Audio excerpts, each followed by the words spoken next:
One goal of the conference is to present results from the ESC grant that is about to conclude. Novel structures in scattering amplitudes.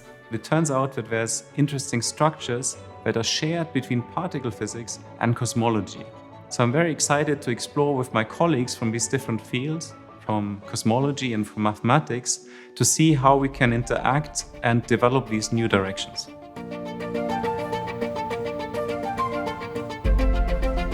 And I think the way of thinking can be very much related.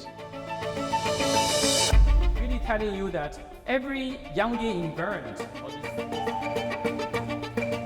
Okay, so diffraction question. It's exactly the same object that we just found.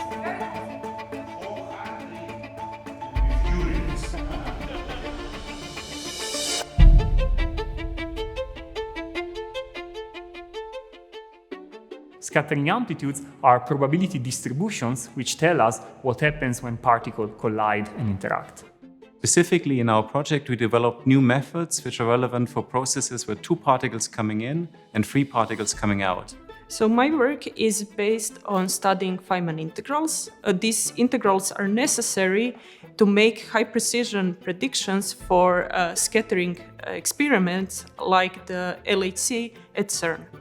Then we can compare theoretical prediction and experimental measurement, and from the comparison we can understand if our theory is correct or if we need to improve it. We computed what are called Feynman integrals and scattering amplitudes. And these are really the link between theory and experiment. It was an amazing opportunity to be part of this project at Max Planck Institute, which is a great place to collaborate with different people. I think the ESC as a funding agency is really unique in that it funds groundbreaking basic research. It's driven by curiosity of researchers.